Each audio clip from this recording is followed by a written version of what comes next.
And thank you for joining us for CBN NewsWatch. I'm Ephraim Graham. The fight for Mosul is nearing an end. Death and destruction are everywhere as Iraqi and coalition troops move from street to street to free the city from the darkness of ISIS. But God's love and light are shining through. Under ISIS gunfire, one American bravely rescued a young girl, and he gives all the glory to God. Gary Lane has the story. The battle to liberate Iraq's second-largest city from the clutches of ISIS is in the final stages, but the going is a bit slow. The few Islamic State fighters that remain in the city are using human shields to save themselves from the overwhelming might of Iraqi and coalition forces.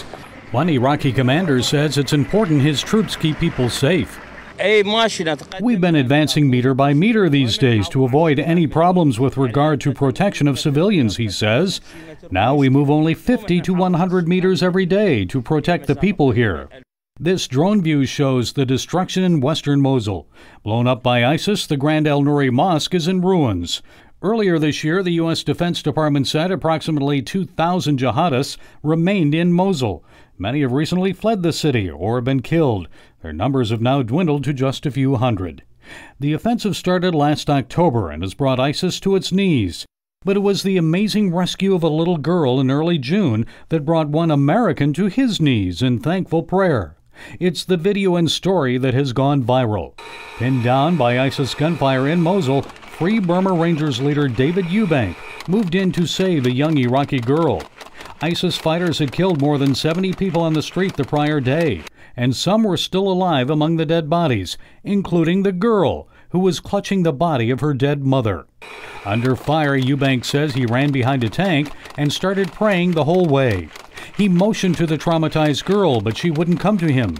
He told CBN News he knew he had to run 150 yards to bring her to safety. But watching her was horrible for a whole day, trying to figure out a plan and a way to be able to help her.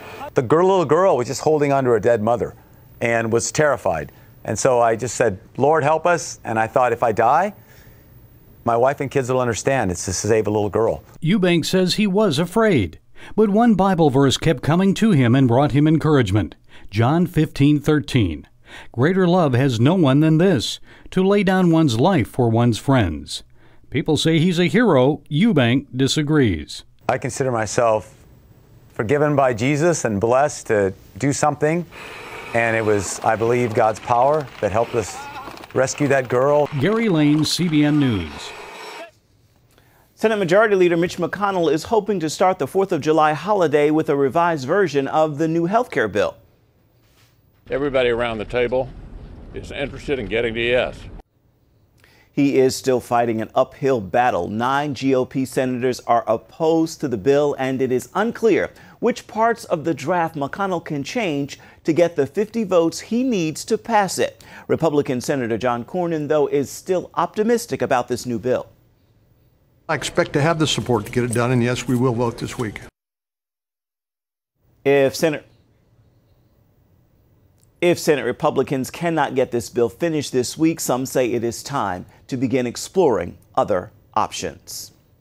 The Department of Homeland Security has laid out new security aviation measures, and it will affect thousands of flights coming into the United States from around the world. Eric Rosales has more. Homeland Security Secretary John Kelly says his agency is raising the bar globally with new security measures to keep airline passengers and airports across the United States safe. Kelly says the changes are necessary against the constantly evolving threat of terrorism. Let me be clear, security is my #1 concern. Our enemies are adaptive, and we have to be adaptive as well. Secretary Kelly would not elaborate on any specifics of the new measures, citing security concerns. However, sources within the department tell me that there are new potential threats, such as hijackers taking over inbound U.S. planes and making bombs out of laptop batteries. Homeland Security top officials did tell CBN News international passengers can expect enhanced screening measures, especially with any electronic devices, high-tech 3D image scanners, and even bomb-sniffing dogs. 180 airlines in 105 countries around the world will be affected. Officials say 280 U.S. airports with international flights must implement the new measures, affecting more than 325,000 passengers each day. The threat is not diminished. In fact, I am concerned that we are seeing renewed interest on the part of terrorist groups to go after the aviation sector, from bombing aircraft to attacking airports on the ground, as we saw in Brussels and Istanbul.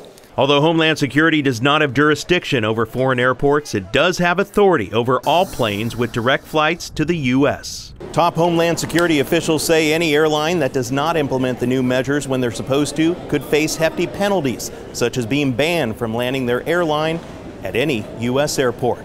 Eric Rosales, CBN News, Washington.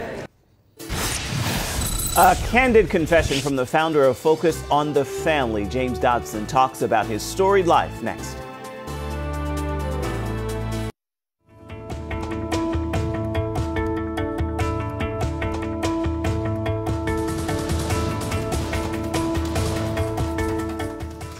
He has been called one of the most influential evangelical leaders of our time, and for good reason. For the past 4 decades, Dr. James Dobson has devoted his life and ministry to preserving the family.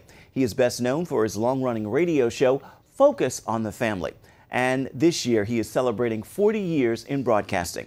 Wendy Griffith recently traveled to his headquarters in Colorado Springs to find out what's next for the iconic broadcaster. Jim Dobson was born in Shreveport, Louisiana in 1936, the son, grandson, and great-grandson of ministers. A lot of people don't know this, but you had actually a few little rebellious years. Surprise, surprise. My dad was gone a lot, and my mother raised me. She was a great, great mother. Like a lot of kids, when I turned 16, I began to think I knew more than she did. And I had been out somewhere. I didn't do anything really bad. I won't even tell you what it is. But I came home, and she said, I know where you've been. And I said, right. And I said, I'm going to do it again. And I'd never taken her on like that. And she looked at me, and she said, what did you say? My dad was 1,000 miles away, and she called him. And while I was standing there, she had a simple message for him. She said, I need you. And to my shock, my dad canceled a 4-year slate of revival meetings. 4 years, and said, I'm not doing that anymore. He got on a train and he came home. That decision changed everything for the young Jimmy. And my dad, by making that sacrifice, invested in me. We hunted, we fished. He was with me. He pulled me back from the edge, Wendy, and he and the time I was an only child, so the time with my mother and dad was idyllic. But the young Dobson did not follow his forefathers to the pulpit, choosing instead the path of academia, and served as a child psychologist at Children's Hospital in Los Angeles for many years. But his love for academia was overshadowed by his growing concern for the rapid demise of the family. I saw where it is now, coming. With his wife Shirley and 2 young children, Dobson left university life in 1977 to begin a radio program on 34 Christian stations called Focus on the Family. Mr. President, thank you for coming by to see us here at Focus on the Family. Well, I am very pleased to be here. Unfortunately, it was his own family that began to suffer. I was neglecting my own family. And my dad saw it. And he was on the way to Hawaii, and he wrote me a letter. And then he said, if you don't have time to invest in them and pray for them, you'll lose them. Dobson cut back on travel, and Focus on the Family took off. It eventually grew to 7,000 stations in 150 countries, and at its peak, reached 220 million people each day. In addition to his radio show, Dobson wrote numerous bestsellers, including Dare to Discipline and what wives wish their husbands knew about women. He also started the Family Research Council and served as an advisor to 5 presidents, including Ronald Reagan. He said, I want you to tell me what I can do to strengthen the family. Wow. I said, why not a family impact study commission? There were 4 of those, and he issued executive orders for all 4. In 1989, Dobson shocked the nation by sitting down with serial killer Ted Bundy the day before his execution. He told Dobson violent pornography led to his unthinkable behavior. For the record, you are guilty of killing many women and girls. Yes. Yes, that's true. After more than 30 years at Focus on the Family, Dobson left the radio show he founded. This was your baby, and in 2009, you walked away. Why? Well, I frankly don't want to go far into that, but there were philosophical differences, and it was obvious that that I saw things a little differently than the person who was my successor. He began a new nationally syndicated show called Family Talk, but says his message hasn't changed. You cannot have a strong country without strong families. That's the next generation. When you look around today and you see gay marriage, pretty much the law of the land, and you see transgender becoming sort of the norm in terms of people being able to talk about it, do you ever get discouraged? Of course I do, because the family is the ground floor. That's the foundation for the entire culture.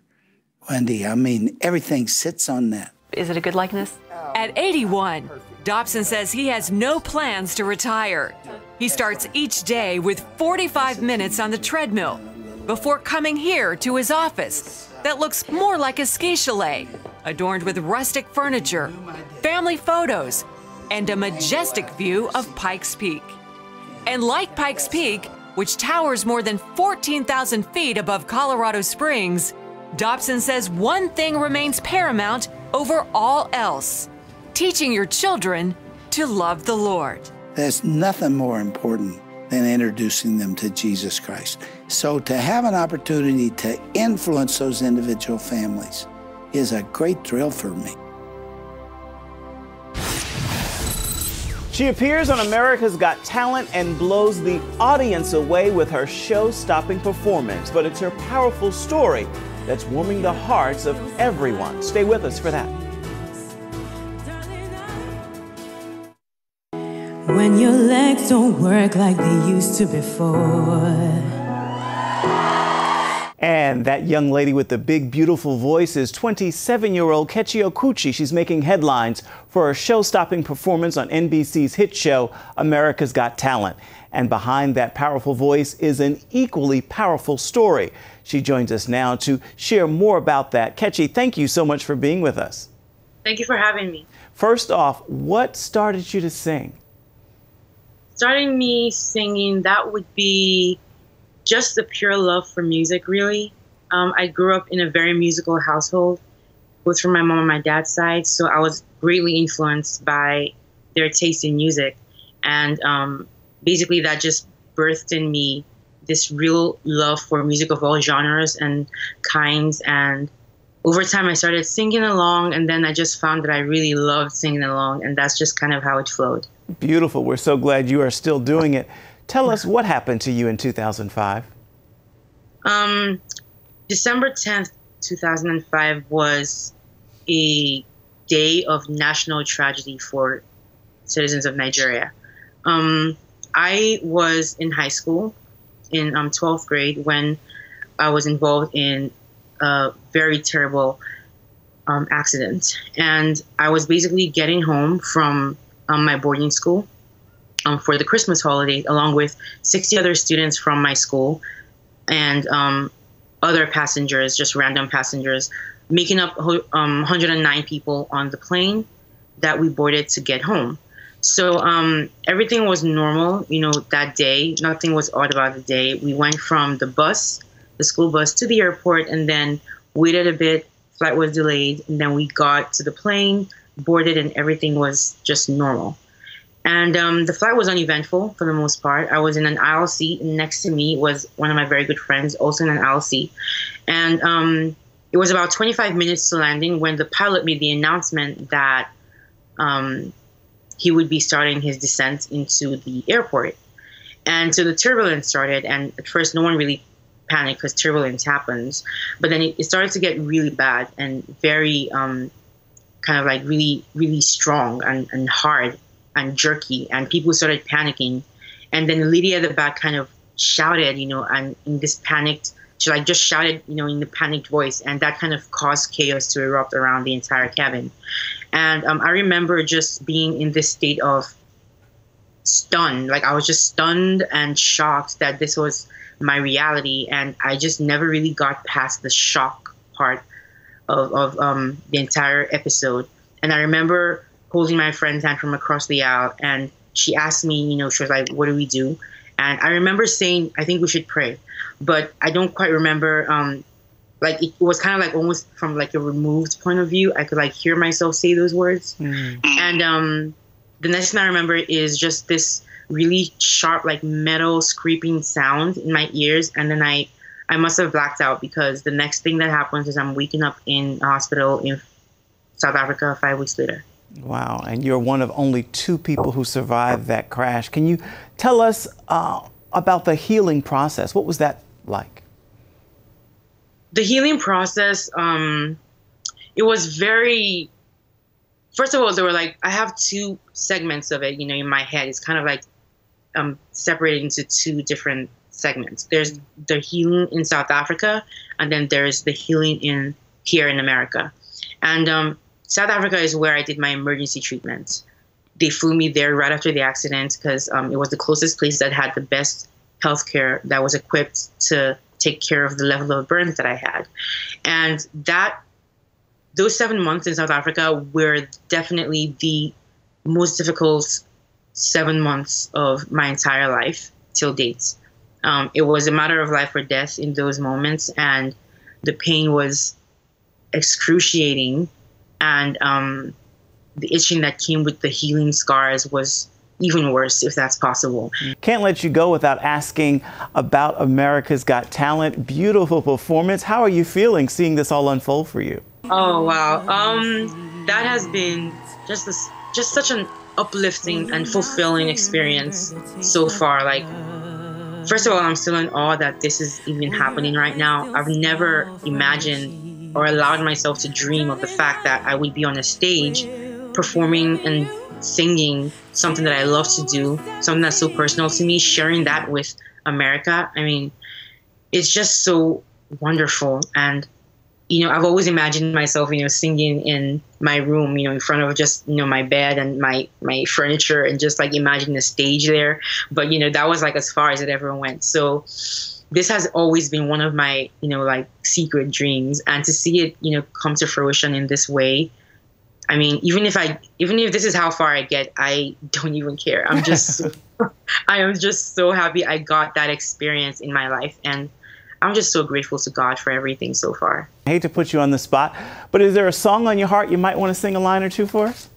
Oh my God. I would love to do that, but I was told that I can't do that. Okay, understood. Well, we will continue watching, and we will certainly be seeing lots more of you.